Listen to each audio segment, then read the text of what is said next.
We're going to have a look at how to create a before and after video so that you can use that in demo reels or show clients material that's been repaired. Now, this can be done in either Phoenix or Encoder, and it's actually quite straightforward. What I have here is a piece of material that has been repaired, and I'm going to leave that on track 1, and on track 2 I'm going to add the original. When we go and look at the original, you'll notice that the repair was a rather large punch hole in the top right hand corner. So just to make things easier, there's a few ways that this can be done. I'm going to add the center cross overlay. That'll just allow me to position things nicely. So the first thing I'm going to do a side-by-side comparison in this case. I'm going to deselect my top track. So I'm working on the bottom clip, and I'm going to halve the size, and then I'm going to pan it across to the left so that it fits in that corner over there. That's close enough for what we need to do. And then what I'm going to do is enable the top track, and in the pan and scan I'm going to do exactly the same thing. Also going to scale that and just bring that across. So what we have now is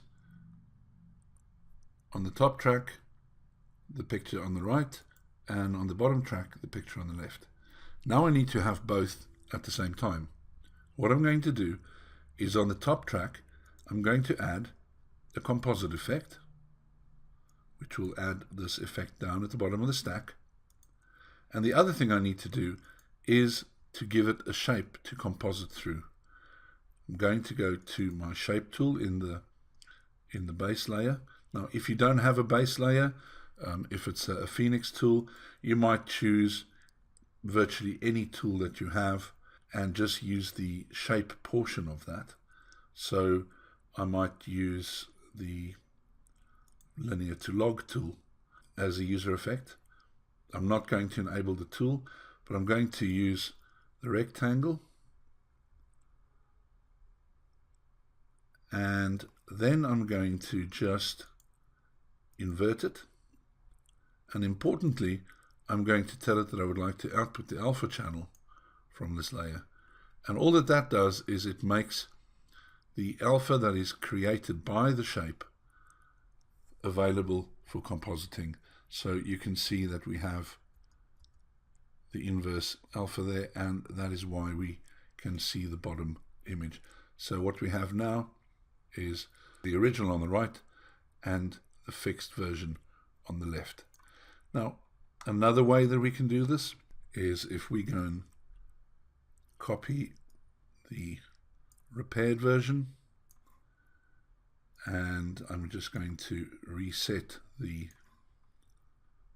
fixes that we made.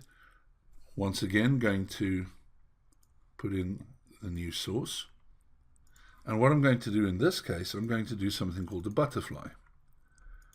I'm going to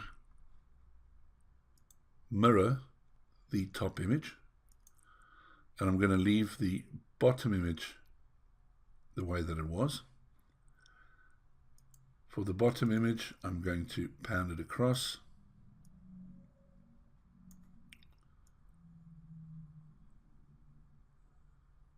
like that, and I'm going to do the same for the top image, which has now been flipped around.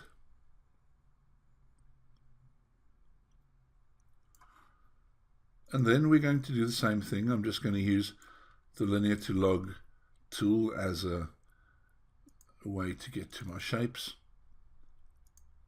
I'm going to add my rectangle,